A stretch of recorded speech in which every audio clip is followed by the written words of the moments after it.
official party. Hey, present arms. Present arms. Ladies and gentlemen, please welcome the 25th Secretary of the Army, the Honorable Daniel P. Driscoll. Yep.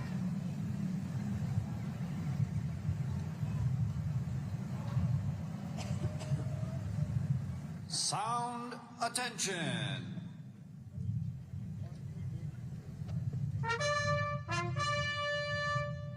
Hey, attention.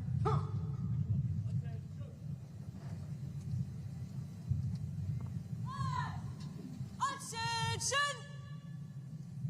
Ladies and gentlemen, please rise for the entrance of the official party. Hey, the 41st Chief of Staff of the Army, General Randy A. George. Arms. Stop. Ladies and gentlemen, please welcome the 25th Secretary of the Army, the Honorable Daniel P. Driscoll.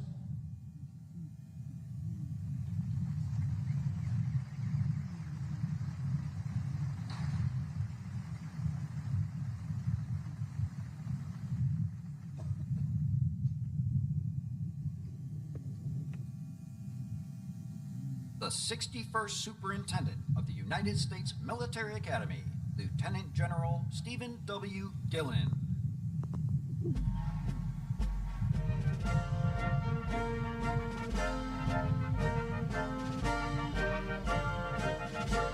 The 41st Chief of Staff of the Army, General Randy A. George.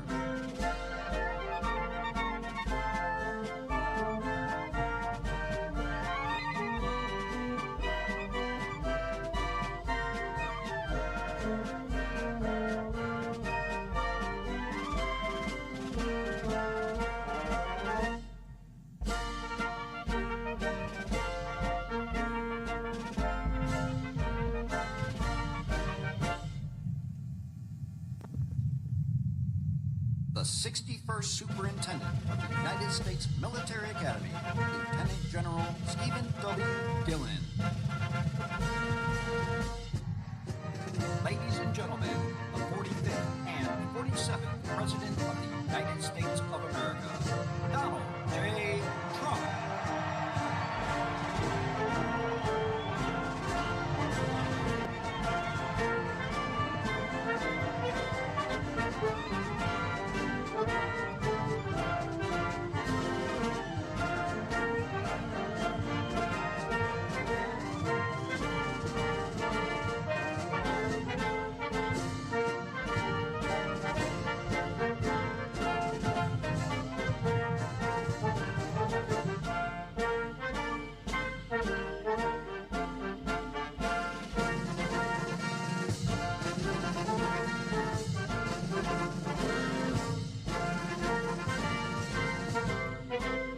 Ladies and gentlemen, the 45th and 47th President of the United States of America, Donald J. Trump.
Ladies and gentlemen, please.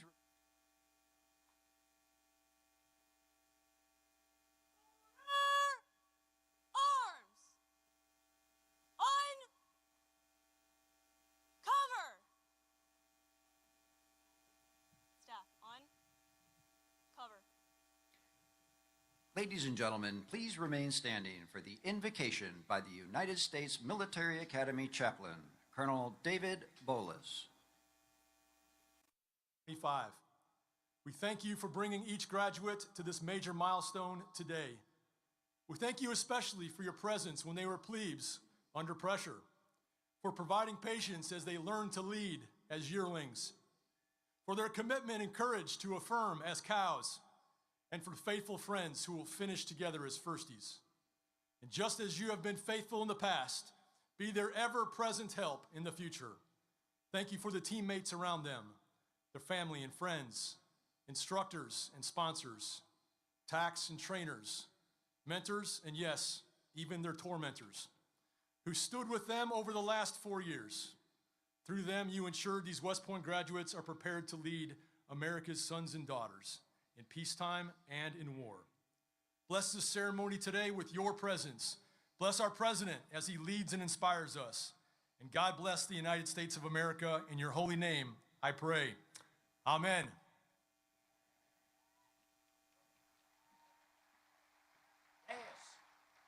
Take seats. Please be seated. Staff, cover.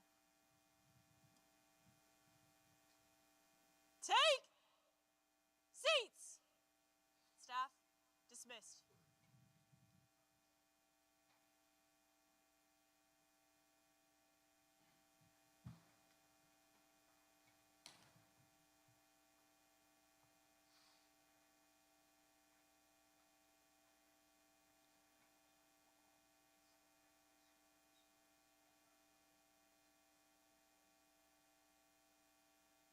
Please welcome the 61st Superintendent of the United States Military Academy, Lieutenant General Stephen W. Gilland. Thank you.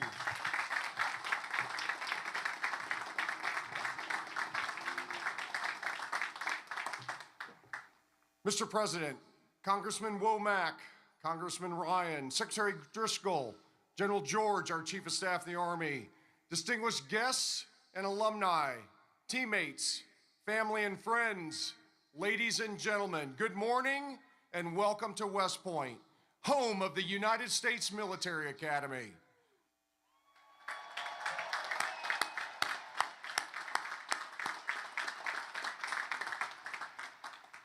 We are tremendously honored to have you here today to celebrate the 1,002 outstanding cadets of the class of 2025 as they graduate and commission as the newest officers and leaders of character in your United States Army. First, a very special welcome to the parents, grandparents, siblings, family, and friends of our graduates who are here today. Let's give them a round of applause.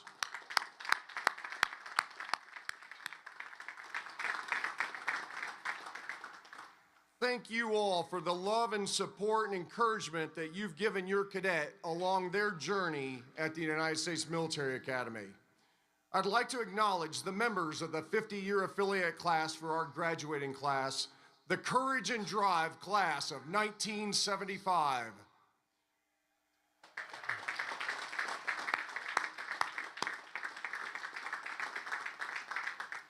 Thank you all for supporting, mentoring, and inspiring these new leaders over the past 4 years. You are all wonderful exemplars of leadership, excellence, and selfless service. And we are grateful to you for demonstrating the strength of the long gray line to this outstanding class. Class of 2025, together we thrive. Congratulations and well done.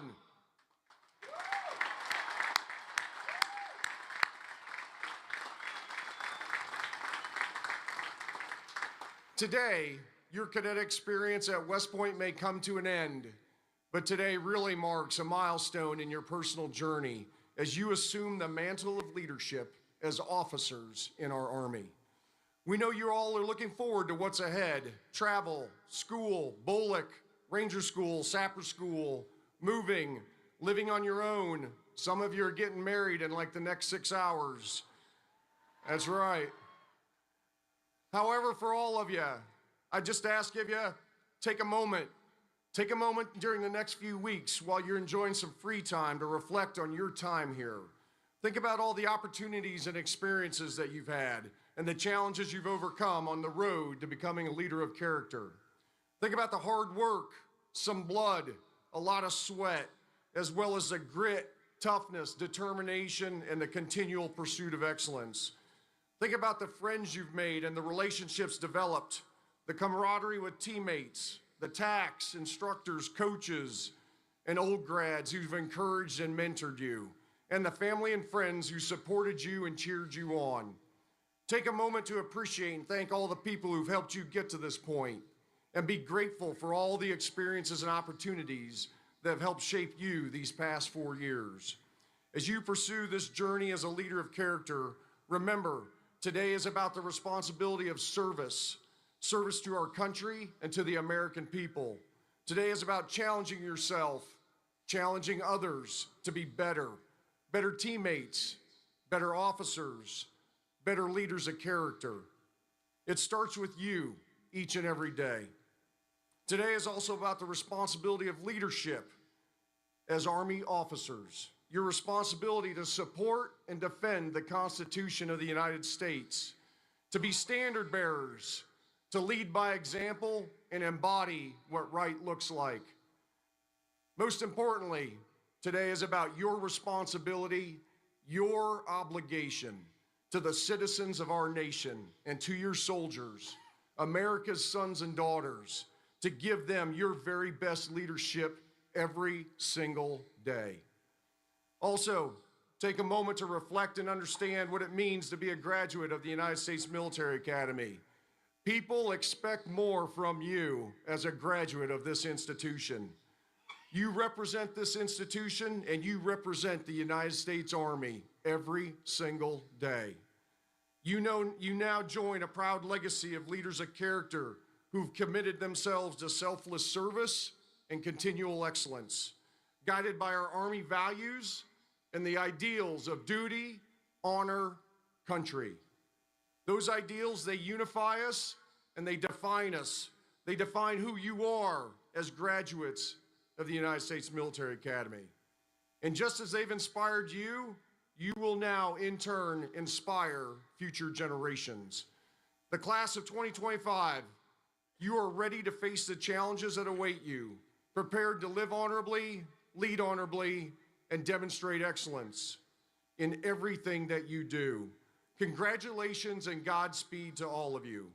Mr. President, on behalf of the team at the United States Military Academy, it is an honor to present this outstanding class to you this morning as our nation's newest warfighters and leaders of character.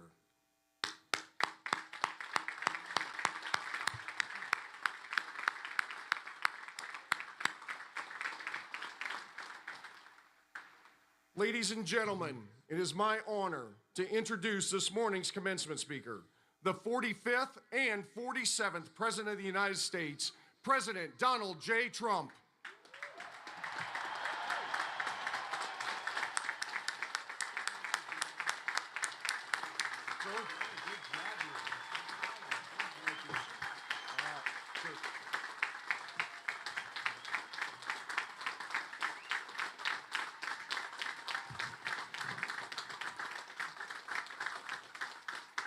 Well, I want to thank you very much. This is a beautiful place. I've been here many times, going to high school, not so far away.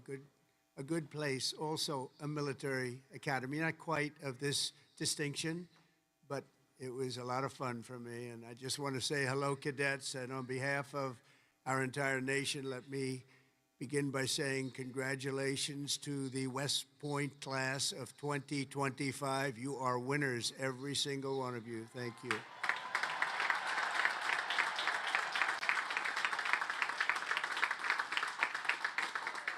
And now we want you to relax, and I'm supposed to say at ease, but you're already at ease. You're at ease because you made a great choice in what you're doing. Your choices in life have been really amazing.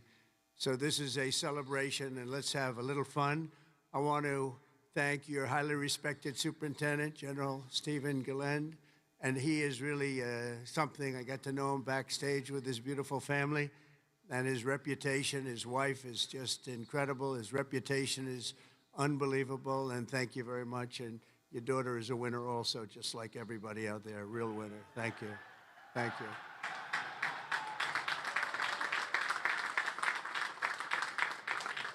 I also want to thank your Commandant General R.J. Garcia, Secretary of the Army Dan Driscoll, Army Chief of Staff General Randy George, Senator Ashley Moody, Representatives Steve Womack, Bill Heisinger, Pat Ryan, Mark Green, Keith Self, Acting U.S. Attorney Alina Haba, and very much just all of the friends. We have a lot of friends in the audience today, and I just want to thank them all for being here. We have a tremendous amount of my friends. They wanted to come up, and they wanted to watch this ceremony, and they wanted to watch you much more so than me. So I just want to thank so many people are here. Over the past 4 years, an extraordinary group of professors, teachers, coaches, leaders, and warriors have transformed this class of cadets into an exceptional group of scholars and soldiers. And so let's give the entire group, the entire West Point faculty, the staff, for their incredible love of you and outstanding devotion to the Corps. Let's give them a little hand.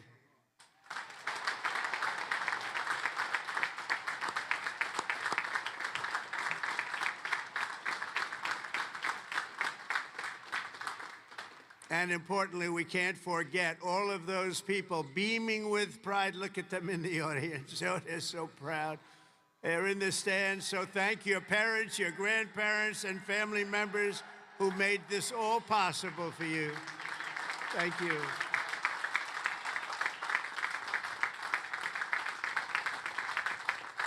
And I think they must have done something right based on what I'm looking at. America loves our military moms and dads. Nearly 1/3 of the cadets graduating today are themselves the children of veterans. So to everyone with us this morning who served America in uniform, no matter your age, please stand so we can salute your service. We'd like to see who you are.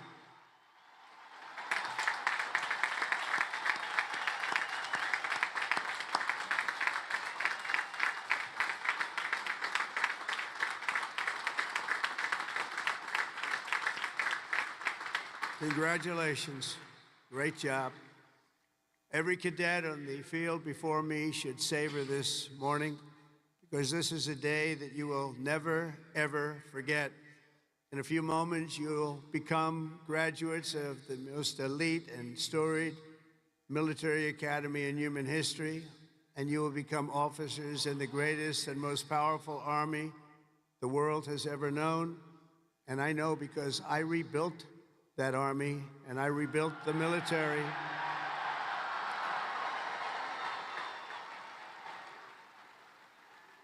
And we rebuilt it like nobody has ever rebuilt it before in my first term.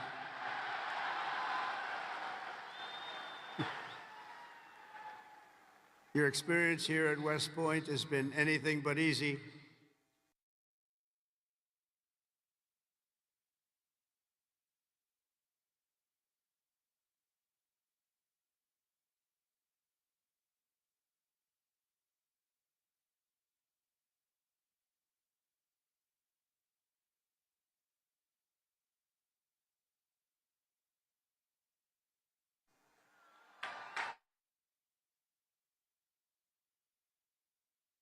Came for duty, you came to serve your country, and you came to show yourselves, your family, and the world that you are among the smartest, toughest, strongest, most lethal warriors ever to walk on this planet.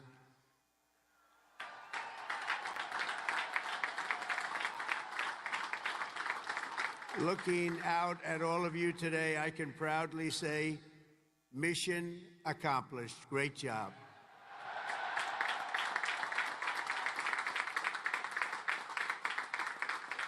But now you have to go on. You have to forget that, because now you have another. It's a sad thing, isn't it? You know, can't rest on your laurels no matter what. You just have to keep going. You take a little day off, and you go on to the rest, because you have to have victory after victory after victory, and that's what you're going to have as you receive your commissions as second lieutenants. Each of you continues down the same hallowed path, walked by titans and legends of U.S. military lore, giants like Ulysses S. Grant, John Blackjack Pershing, Dwight David Eisenhower, the one and only Douglas MacArthur, old blood and guts George Patton, and Norman Schwarzkopf. All great. So many more. They and countless other patriots before you have walked out of these halls and straight into history, and today you officially join those immortal heroes in a proud ranks of the long gray line. You know that term, so beautiful, the long gray line. Among the 1,000 cadets graduating today, 26 of you wear the prestigious star wreath signifying the highest level of academic achievement. Please stand up. 26. Let's see if somebody stands who shouldn't be standing.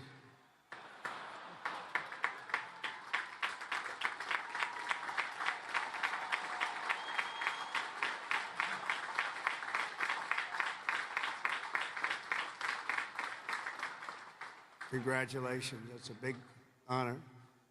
This class includes an incredible 4 Rhodes Scholars.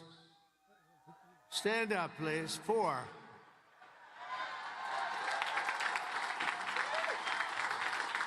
Wow.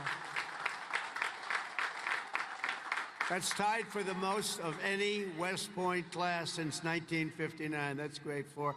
Congratulations. Boy, oh boy, oh boy. I want to bring them right to the Oval Office. I don't want to have them go too far away from me. 8 cadets here today took on the challenge of designing their own hypersonic rocket. Oh, we can use you. We're building them right now. You know, we had ours stolen. We are the designer of it. We had it stolen during the Obama administration. They stole it. You know who stole it? The Russians stole it. Something bad happened. But we're the designer of it, and we're now building them, and lots of them. And earlier this year, they launched it into space, setting a world record for amateur rocketry. Can't get you in there fast enough. This class excelled not only mentally, but also physically. Last January, when more than 1,000 cadets volunteered for an 18.5-mile march on a freezing winter night, Cadet Chris Verdugo completed the task in 2 hours and 30 minutes flat, smashing the international record for the competition by 13 minutes. Where is he? Where is he? Come up here. Come up here, Chris. Get up here, Chris. Wow. Come here. That's by 13 minutes. Come here, Chris. I want to see this guy.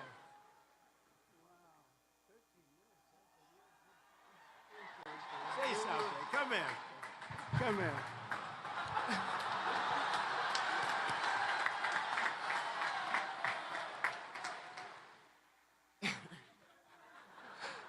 It's been a long 5 years, but I couldn't have done it with any of these guys. Love you guys all. Thank you. Wow.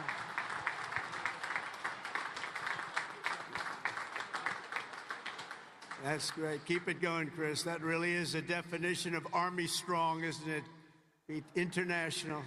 International. This class includes 513 graduates who completed Air Assault School, 70 who completed Airborne School, 8 who made it through the ultra-elite Army Diver School, among the most difficult and grueling programs anywhere on Earth. That includes the first two women in West Point history to complete diver school, cadets Megan Cooper and Clara Sabu. Where are you? Stand up.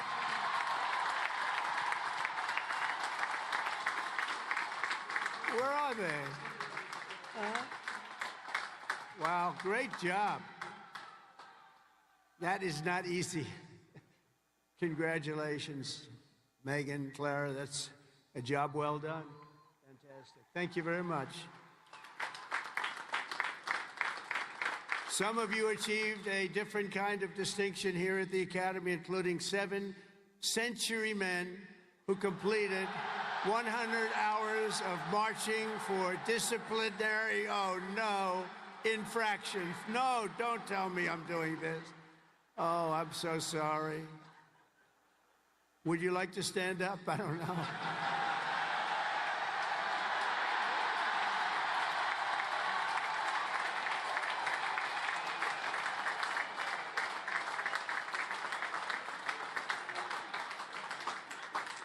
I think I saw Chris standing up. Chris, what's going on here? Well, you had one good, one not so good, right, Chris? Can't believe Chris is standing up. But we want everyone to leave here today, Chris, so you're going to be okay, because I'm going to do something with a clean slate. So in keeping with tradition, I hereby pardon all cadets on restriction for minor conduct offenses effective immediately. So you're all okay. You're all okay.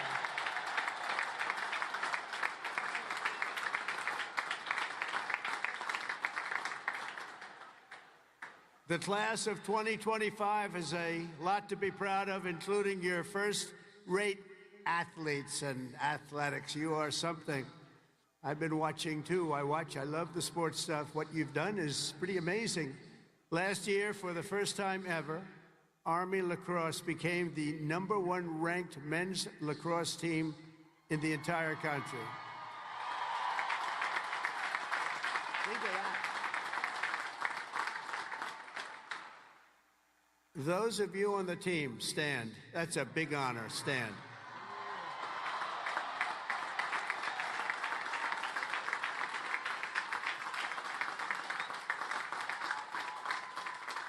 Great. That's a tough sport, too. That's #1 in the country. Your sophomore year, Army football beat Navy 2017. And the next year, you did it again, beating Navy 17-11 and dominating Air Force 23-3. But this year, the Black Knights fought your way into the top 20 nationally and racked up your longest winning streak since 1949 with the help of graduating quarterback cadet Bryson Daly, or as you call him, Captain America. Captain America. Stand up, Bryson. Where's Bryson? We got to get him up here, right? Come on, Bryson. Come on. Man, oh, man. I heard he's well, I came to a game and I said, yeah, he can get into the NFL, can he? But he chose this life. And you know what? I think he made a good choice. Come on up here, Bryson. Come on up. Wow.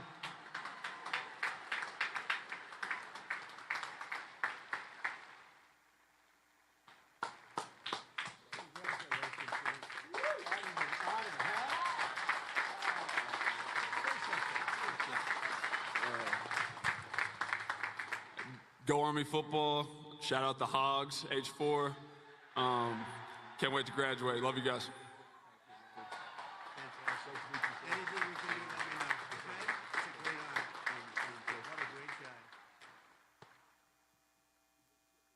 Well, I just tapped his shoulders like I hit a piece of steel.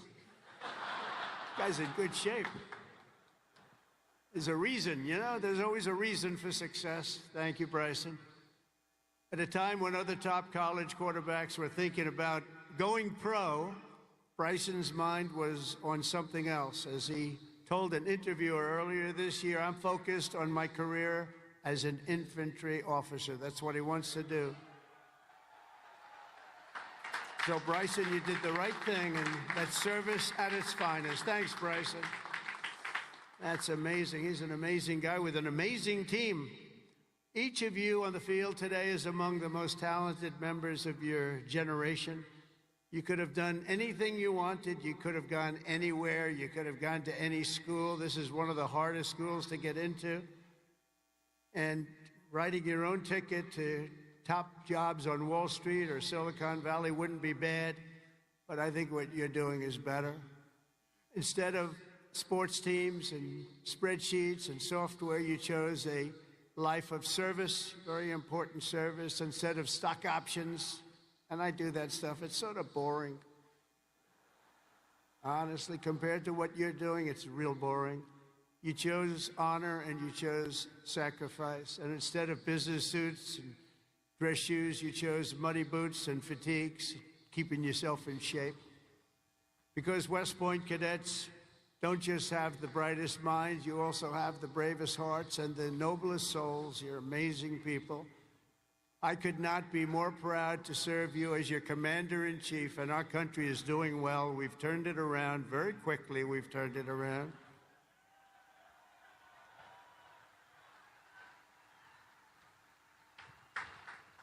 I just got back from the Middle East, and I was at, as you know, Saudi Arabia, Qatar, UAE, and I will tell you, they said, all three leaders, great leaders of those three nations, they all said the same thing.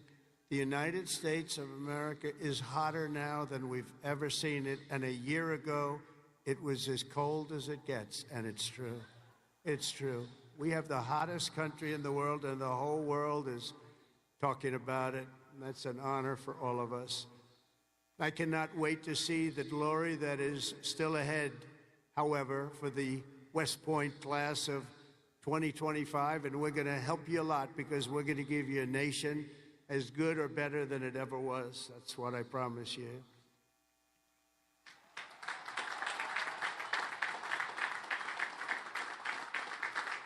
All the victories that you've had together on these grounds will soon pale in comparison to the momentous deeds that you'll perform on the mission you're accepting today. And as a future leader of America's Army, and we have that Army geared up, we have ordered, you know, we just went $1 trillion military budget, General. Do you know that? $1 trillion. Some people say, could you cut it back? I said, I'm not cutting 10 cents. There's another thing we can cut. We can cut plenty of others. Right, Dan? We can cut plenty of other things. And you have a good man in Dan, too, General. I think you're going to find that. It's a very different warfare out there today. Now they've introduced a thing called drone.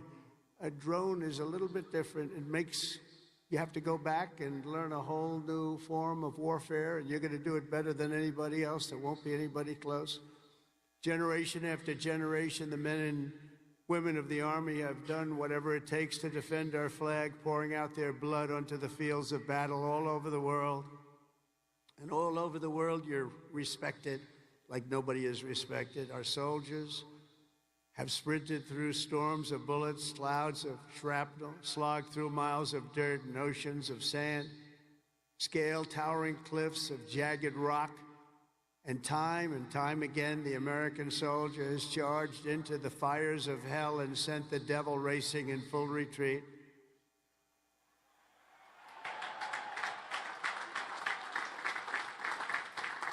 No task has ever been too tough for America's Army. And now that 250-year legacy of glory and triumph belongs to you, the 1,000 newest officers of the greatest fighting force in the history of the world. And that's what you are, and that's what you're being thought of. Again, you are the first West Point graduates of the golden age of America. This is the golden age, I tell you. Promise. We're in a new age. This is the golden age. And you are going to lead the Army to summits of greatness it has never reached before. And you see that. You see what's happening. You see what's going on in the world. Each of you is entering the officer corps at a defining moment in the Army's history. For at least 2 decades, political leaders from both parties have dragged our military into missions it was never meant to be. It wasn't meant to be. People would say, why are we doing this? Why are we wasting our time, money, and souls in some case? They sent our warriors on nation-building crusades to nations that wanted nothing to do with us, led by leaders that didn't have a clue in distant lands, while abusing our soldiers with absurd ideological experiments here and at home. All of that's ended. You know that. All of it's ended. It's ended strongly ended. They're not even allowed to think about it anymore. They subjected the armed forces to all manner of social projects and political causes while leaving our borders undefended and depleting our arsenals to fight other countries' wars. We fought for other countries' borders, but we didn't fight for our own border, but now we do, like we have never fought before, by the way. But under the Trump administration, those days are over. We're getting rid of the distractions, and we're focusing our military on its core mission, crushing America's adversaries, killing America's enemies, and defending our great American flag like it has never been defended before.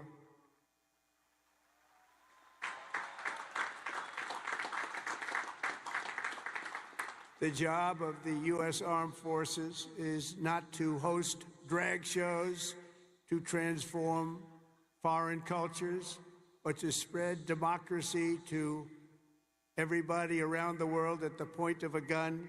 The military's job is to dominate any foe and annihilate any threat to America anywhere, anytime, and any place.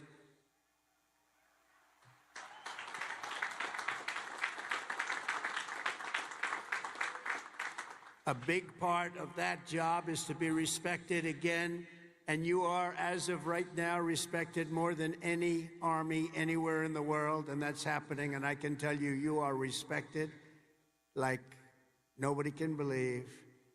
As president, I am laser-focused on our core national interests. My preference will always be to make peace and to seek partnership, even with countries where our differences may be profound. As you know, we're working on a lot of things right now. When I left office 4 years ago, we had no wars, we had no problems. We had nothing but success. We had the most incredible economy, the single greatest economy for a president in history. I think we're going to beat it this time by a lot, if you want to know the truth. But we had something going on very special. But if the United States or its allies are ever threatened or attacked, the Army will obliterate our opponents with overwhelming strength and devastating force. That's why my administration has begun a colossal buildup of the United States Armed Forces, a buildup like we've never had before. Peace through strength. You know the term. I've used it a lot.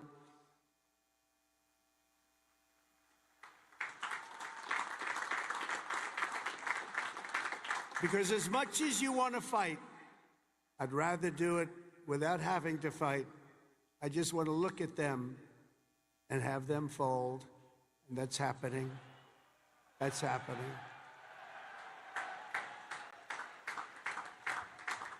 And I've approved a $1 trillion investment, and that will be, again, the largest ever in the history of our country.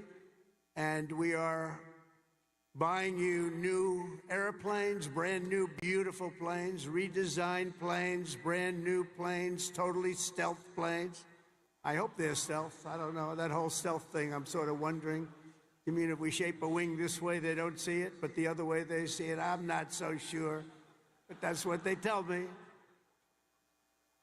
We have the best tanks anywhere in the world. We're going to start shipbuilding again. We're going to start ship. We used to build a ship a day. Now we don't build them anymore. We had a lot of people that didn't know much about getting things built, but that's all I've done in my life is build.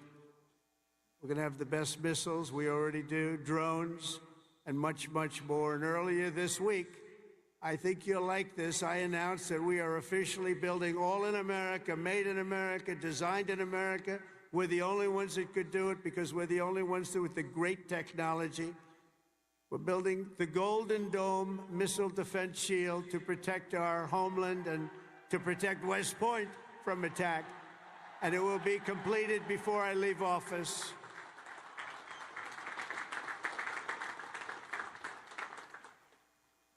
And, you know, you wouldn't think this, but our enemies are very unhappy about it. You've been hearing, you've been reading. Why are they doing that? Why? Well, we're doing it because we want to be around for a long time. That's why we're doing it.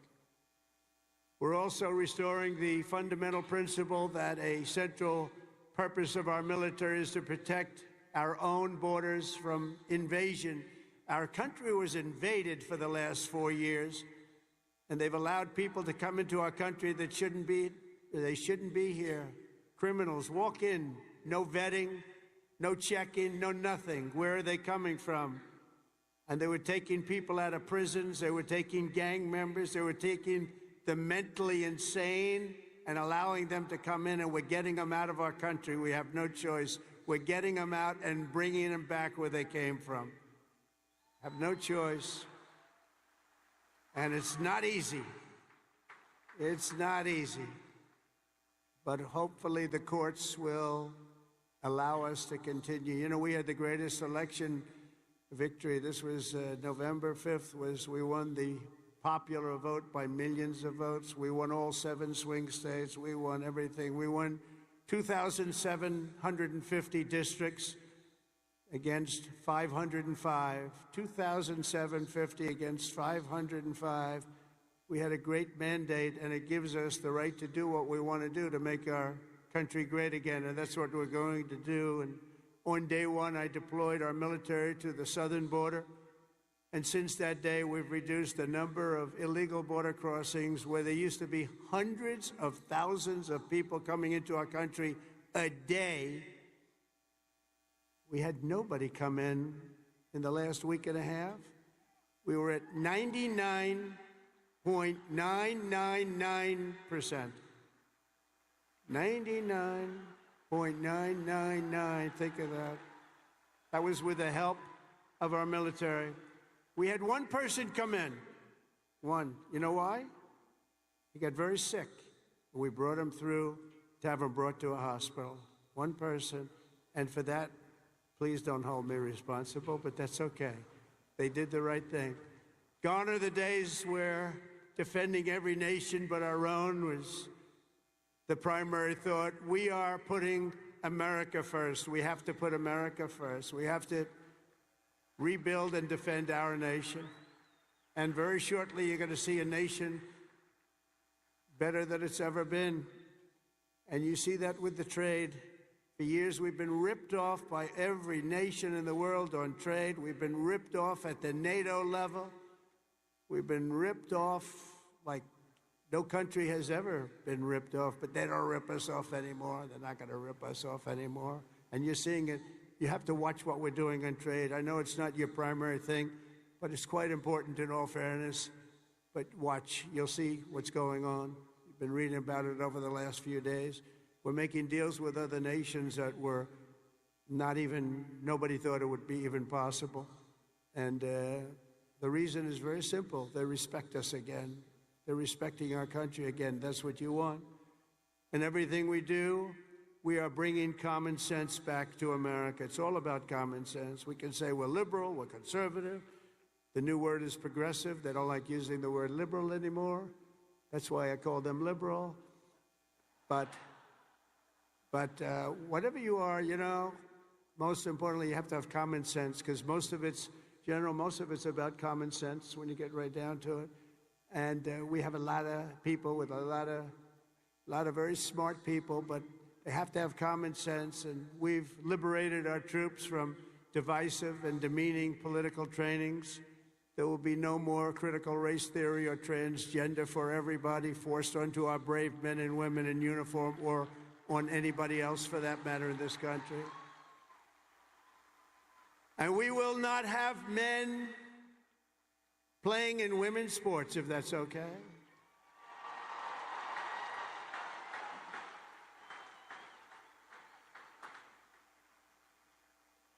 I mean, I wouldn't want to have to tackle, as an example, Bryson as a man. But I don't think a lot of women want to tackle him. I don't think so. How crazy is it? Men playing in women's sports, how crazy is it? So ridiculous, so demeaning to women. And it's over. That's over. We've ended it. And promotions and appointments will not be based on politics or identity. They'll be based on merit. We won that case in the Supreme Court of the United States. We're allowed to go back to a system of merit. We're a merit-based country again. Today, morale in the armed forces is soaring to the highest levels in many decades after years of recruiting shortfalls. We had years and years of recruiting shortfalls. And just last year was the worst of all, the last year of the Biden administration. We couldn't get anybody to join our military. We couldn't get anybody to join our police or firefighters. We couldn't get anybody to join anything. And right now, just less than a year later, we just set a brand new peacetime recruiting record. The most people joined, and we are brimming. In fact, be careful. There's somebody going to try and take your job. Be careful. You better be good. We are brimming with confidence, and we're brimming with people. We had the best recruiting month that we've had in memory. Nobody remembers anything like it. And that's all because they have spirit now. They have spirit. They have a spirit for our country. And now everybody wants to be doing what you're doing. Think of that. So it's really a great honor, I will say. And I'm pleased to report that by next week, the Army is expected to surpass its recruiting targets for the entire year, something that hasn't happened in 28 years where we've had that. So that's pretty good.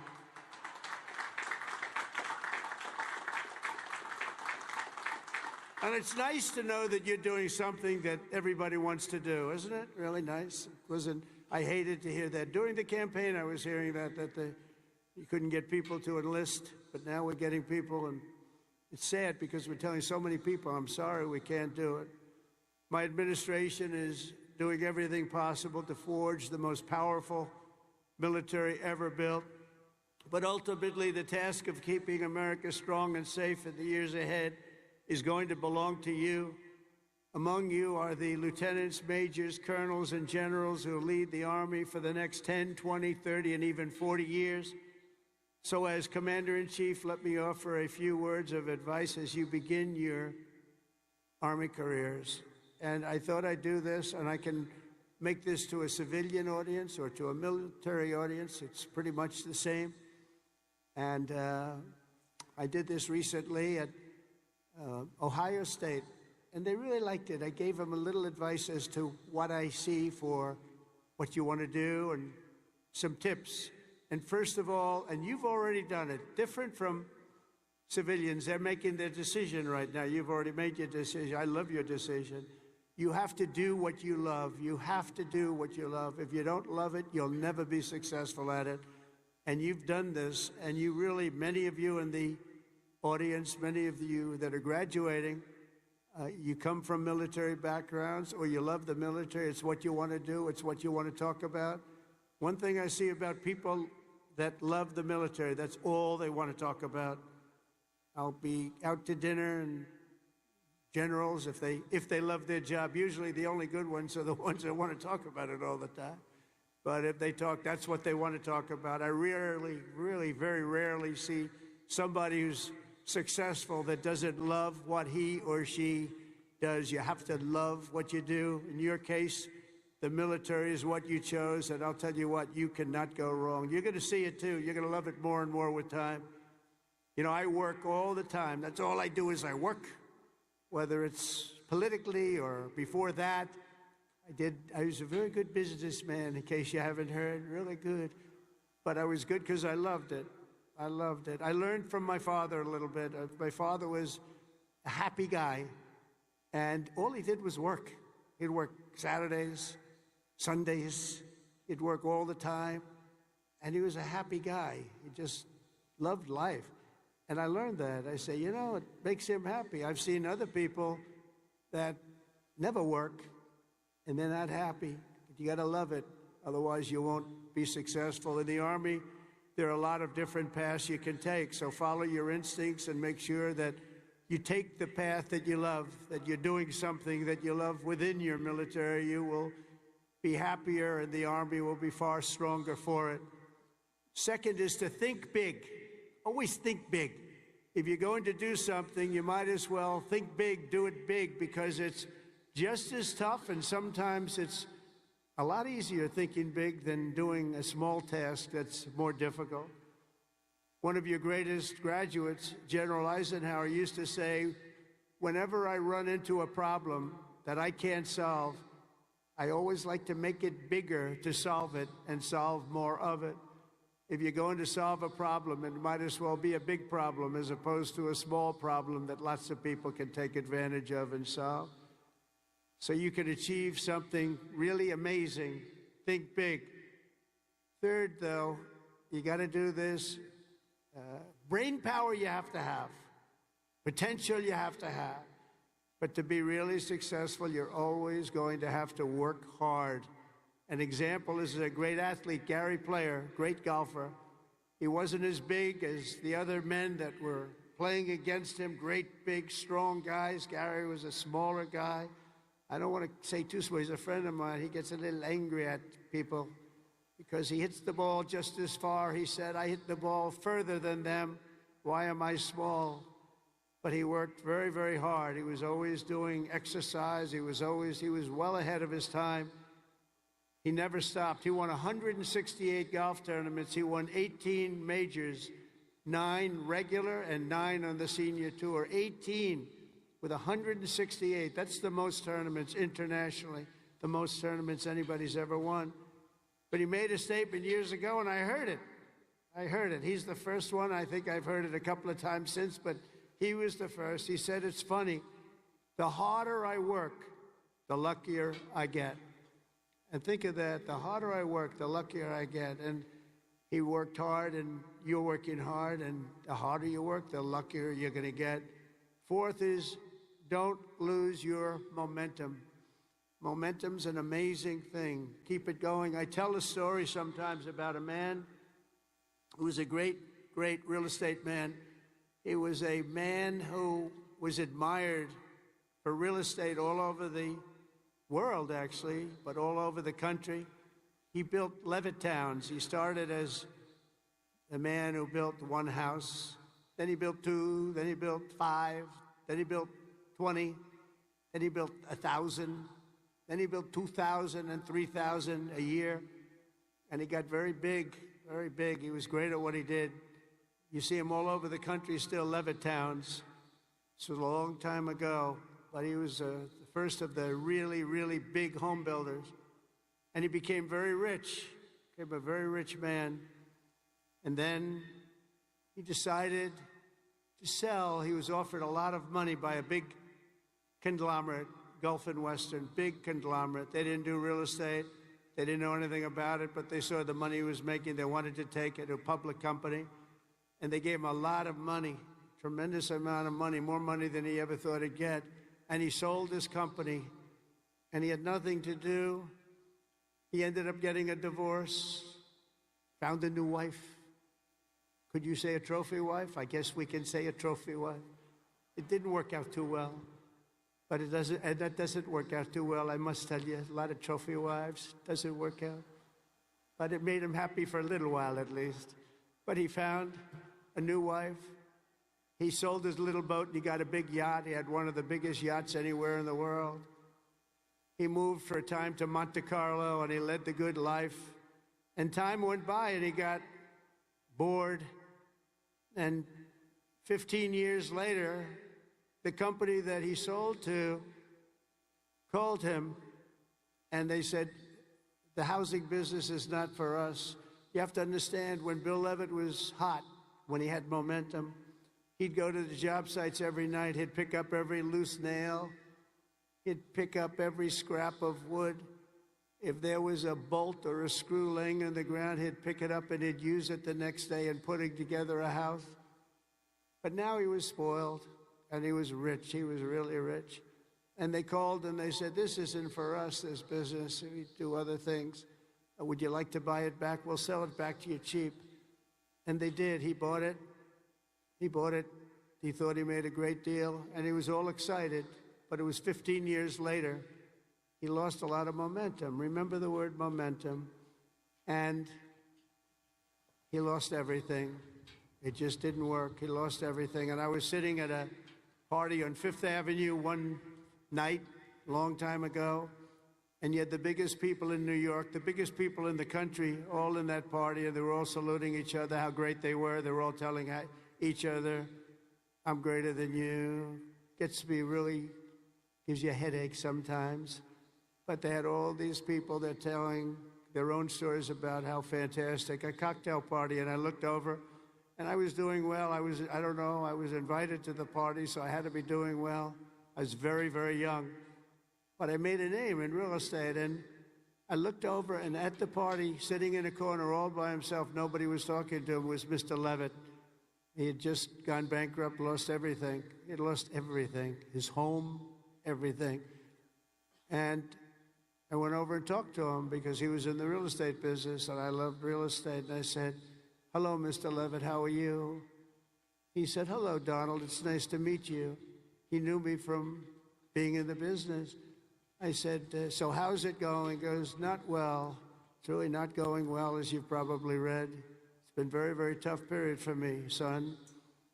I said, so what happened? I says, anything you can do? He goes, no, there's not a thing I can do. He said, I'll never forget. He said, I've lost my momentum. I just didn't have it. I used to have it, but I lost my momentum. So it's a story I tell, and you have to know when you have the momentum, but sometimes you have to also know when you've lost the momentum. And leaving a field sometimes, leaving what you're doing sometimes is okay. But you got to have momentum, but you have to know if that momentum's gone. You have to know when to say, it's time to get out. And it's a very sad story. I remember that story so well, like it was yesterday. Fifth, you have to have the courage to take risks and to do things differently.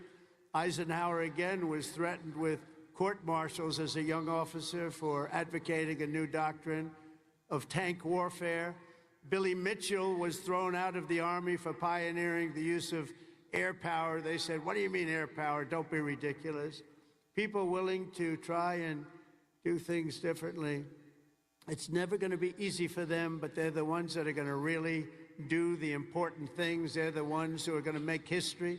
So don't be ashamed and don't be afraid. This is a time of incredible change, and we do not need an officer corps of careerists and yes men and people that want to keep it going the way it's been, because it changes rapidly, especially what you're doing. Because believe it or not, you're in a business and profession where things change as rapidly like warfare, the type of warfare. Unfortunately, we're getting to see it with Russia and Ukraine, and we're studying it, and it's a very terrible thing to study. But we're seeing the different forms of warfare. We're seeing the drones that are coming down at angles and with speed and with precision. We've never seen anything like it. We've never seen anything like it, and we're learning from it. But your profession changes very rapidly. You've got to be at the top of it. You've got to be right at the head of the needle. We need patriots with guts and vision and backbone who take personal risks to ensure that America wins every single time. We want to win our battles. You know, I defeated ISIS in 3 weeks. They told me it would take 5 years. And the general that did it, you know that story, was named Raisin Cane. His name is Dan Cane, but his nickname was Raisin Cane. I said, your name is Raisin Cane. I love that. Is that a nickname? That's what they call me, sir. I love you, General. I think you're the guy I'm looking for. I want to know a guy named Raisin Cane, and he is now the head of the Joint Chiefs of Staff, and he's a highly respected man. And we defeated, think of it, ISIS. They said, how long in Washington? Sir, it will take 4 years to defeat them, maybe 5. And maybe we won't, because they're all over the place. And then I met a man that said we can do it in 3 weeks, and he did it, 3 weeks. and that's why he's the head of the Joint Chiefs of Staff right now. And we did things that nobody thought were possible. We've had great military success. When you have the right leader and you have the right people, and we have the right people, you're going to have tremendous success. Sixth, never lose your faith in America and the American people, because they're always going to be there for you. I went through a very tough time with some very radicalized, sick people, and I say I was investigated more than the great, late Alphonse Capone. Alphonse Capone was a monster. He was a very hardened criminal. I went through more investigations than Alphonse Capone, and now I'm talking to you as president. Can you believe this? Can you believe it? So you got to fight hard. You got to never give up, and don't let bad people take you down. You got to take them down. Got a lot of bad people out there, and those people, you have to figure it out. But you also have a lot of great people. Finally, hold on to your culture and your traditions, because that's what makes something really great, and that's what's made the Army great, the culture and the tradition. Whether we're talking about a battalion, a business, a sports team, or even a nation, history has shown that in many ways culture is destiny. So do not let anyone destroy the culture of winning. You have to win. Winning is a beautiful thing. Losing, not for us. It's not for us. Not for anybody here. If it was, you wouldn't be here. From the earliest days of our nation, this supreme tradition of American military service has been passed down from soldier to soldier and generation to generation, and it's a beautiful thing to watch. Graduating today is Cadet Ricky McMahon, Ricky's great-grandfather. Stand up wherever you are, Ricky, because you're going to like this. Ricky's great-grandfather served in World War I. His grandfather served in World War II. And his uncle, father, and mother all graduated from West Point. Where is Ricky?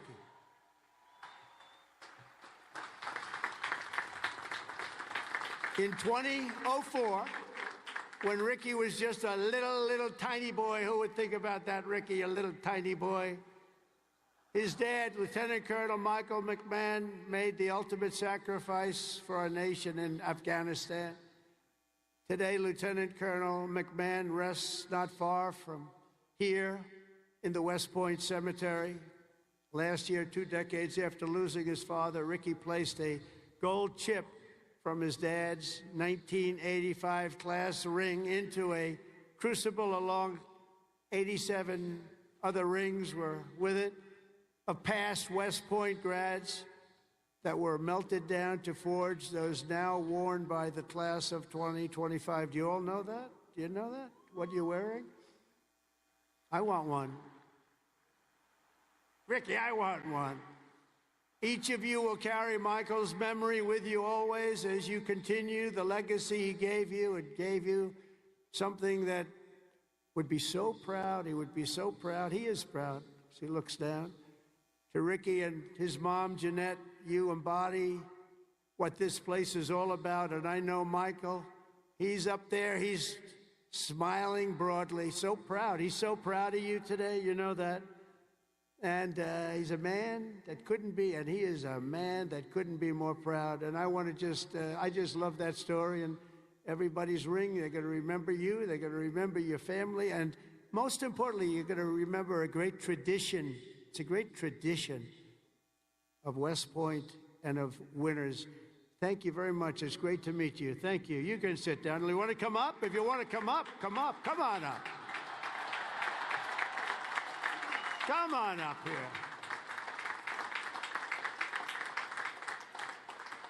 That's nice. You're a handsome guy. They're all good looking here. I don't know what's going on. The whole crowd is beautiful. Thank you very much.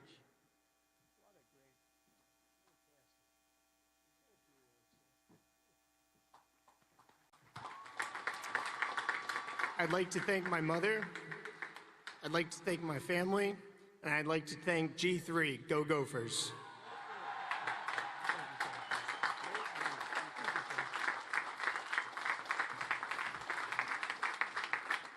These are good-looking people, I'll tell you, General. What's going on over here?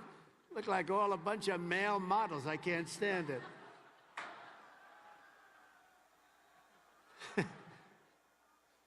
For 2.5 centuries, our republic has endured because of heroes like Michael. They've laid down their lives for America, and because young people like all of you have picked up the banner of service and carried forward the flag of freedom from Lexington to Yorktown, from Gettysburg to Sicily, and from Incheon to Fallujah. America has been won and saved by an unbroken chain of soldiers and patriots who ran to the sound of the guns, leapt into the maw of battle, and charged into the crucible of fire to seize the crown of victory, no matter the odds, no matter the cost, no matter the danger. All over the world, our soldiers have made sacred the ground where they shed their blood and showed their valor.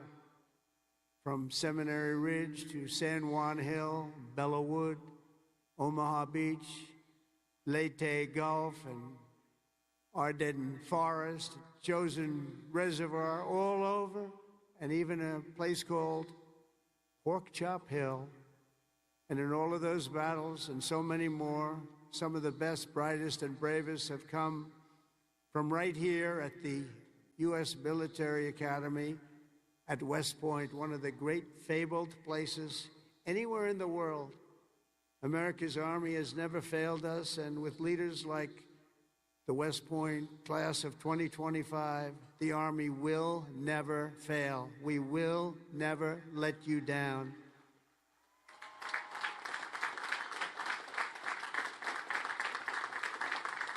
And over the last week, I had the honor of speaking to the heads of many countries, and they would say, 2 weeks ago, they say the 8th, they said, "Sir, we're celebrating the victory today of World War II."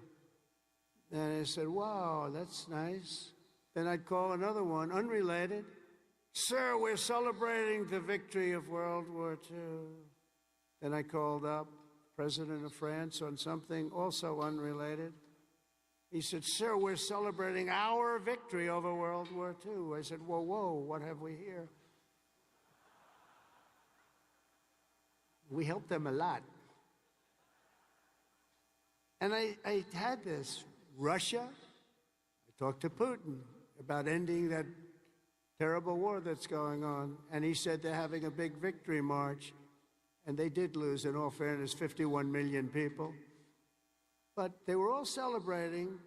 The only country that wasn't celebrating was the United States of America. And I said, "Isn't it amazing?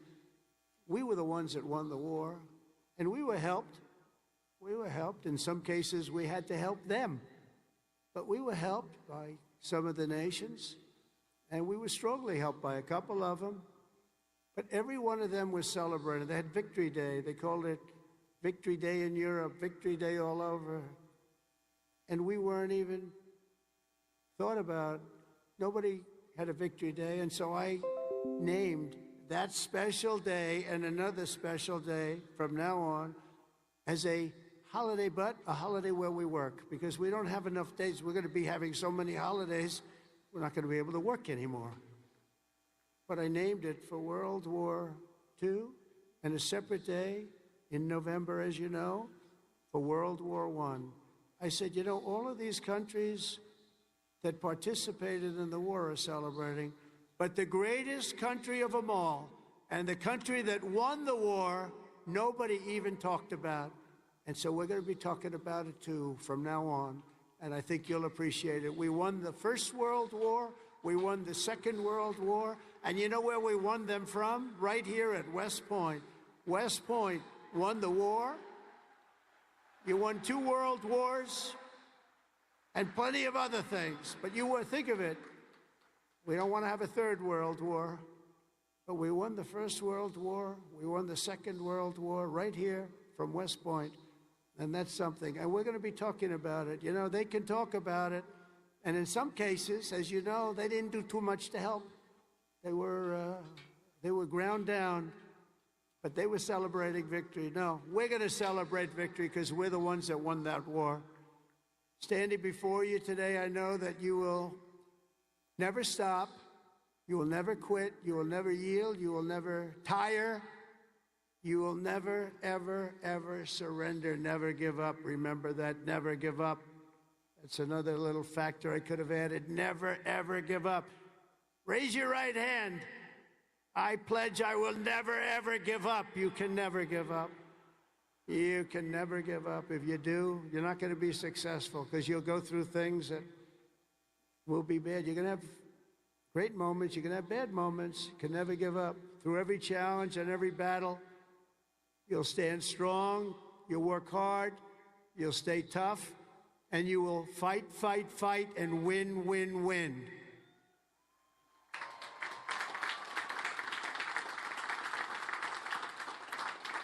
So I want to just congratulate you all. I'm going back now to deal with Russia, to deal with China. What's that all about? That's it. And to get you lots of victories. We're going to keep winning. This country is going to keep winning. And with you, the job is easy. I want to thank you all. Congratulations to the class of 2025. God bless you all. Incredible people. Thank you very much, everybody.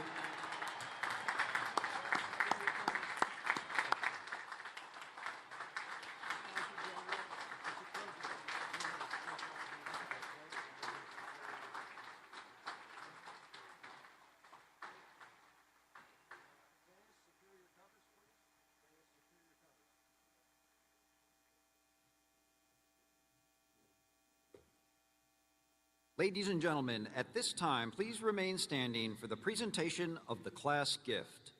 The class president, Cadet Catherine LaRue, will present a panoramic photo of the class of 2025 to the president. President Trump, on behalf of the class of 2025, I would like to present you with this class photo as a token of appreciation for your inspiring words today. Thank you, sir. Beautiful. Thank you very much.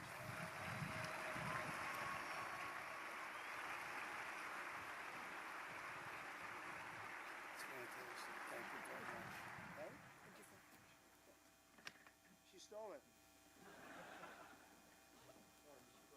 Hey, attention. Hey, three. Cut. Hey, present. On. Class, attention. Cover. Present. Arms. Ladies and gentlemen, please rise for the departure of the president.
Our country is hot and hot as it can be. It's amazing. If you go back 6 months, it was cold as could be. It was an embarrassment what was happening. And now I think we have the hottest country anywhere in the world. I don't even think it's close. I was told that also in the Middle East. The three rulers, three very good men that were very nice to us, they said this is amazing, the transformation of the United States of America. They've never seen anything go so quickly. And it's literally over a period of 4 or 5 months, but really since November 5th. And I think we have the hottest country in the world right now. So we're doing well, and we'll keep it going. And we're going to have a lot of fun. We're going to make a lot of people happy, a lot of people well. That's why we're here. And I want to thank you all for being with us in the great White House. There's nothing like it. There's nothing like it. Every time I walk in, I say, man, this place is something special. You never get used to it. It really is. As we mark a historic milestone in our mission to make America healthy again. You know, we started Make America Great Again, Bobby. I'm not sure you can get away with that without having to make a major payment because, you know, this was... I copyright Maha. He goes to Maha. But no, Maha's become hot. Over the past few years, we've built an unstoppable coalition of moms and dads, doctors and young people and citizens of all backgrounds who have come together to protect our children, very importantly, keep the dangerous chemicals out of our food supplies, get toxic substances out of our environment, and deliver the American people the facts as to really where we're going. And we want to have what we deserve, and we want to be healthy, and we want to have a lot of good things happen, and I think we're going to have that. I think this is just the beginning. We have some of the most brilliant people sitting on this panel, and likewise in the audience, I recognize so many. Many of them are in the administration. With us today is the man who fought harder than anyone I know to bring these issues to the center of American politics, our Secretary of Health and Human Services, Robert F. Kennedy, Jr. Bobby, thank you very much.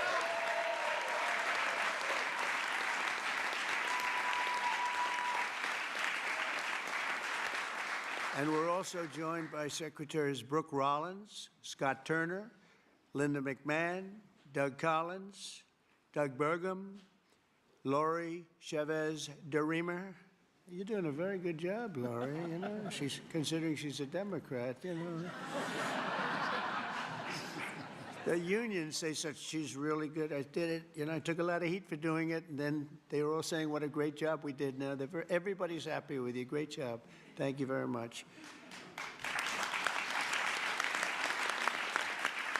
As well as EPA Administrator Lee Zeldin, Budget Director Russ Vaught, SBA Administrator Kelly Loeffler. Kelly's been amazing. She runs small business, which is actually the biggest business there is, right? She had no idea how big. She's doing great. FDA Commissioner Dr. Marty McCary. Thank you, Marty. NIH Director Dr. Jay Bhattacharya. Thank you very much, Jay. Thank you. And let's see, who do we have here? CMS Administrator Dr. Mehmet Oz, a tremendous guy, actually. Thank you very much, Mehmet. A friend of mine, a really great senator, Roger Marshall. Roger, thank you. Governors Mike Braun, Jim Pilon, Patrick Morrissey, Representatives Vern Buchanan, former Speaker of the House, Newt Gingrich. Newt, a very quiet man. Very silent man. Nice to see you, Newt. 4 months ago, I created the Presidential Commission to Make America Healthy Again, and today the commission officially delivers its first report on childhood health. Here are just some of the alarming findings, and they really are alarming. It's unbelievable, terrible. More than 40% of American children now have at least one chronic health condition. Since the 1970s, rates of childhood cancer have soared in many cases by nearly 50%, 50%. Well, in the 1960s, less than 5% of the children were obese. Now over 20% are obese. A few decades ago, 1 in 1, think of this one. This is, to me, the one that gets me every time, and it seems to be getting worse. Just a few decades ago, 1 in 10,000 children had autism. Today, it's 1 in 31. Last time I heard the number is 1 in 34, right?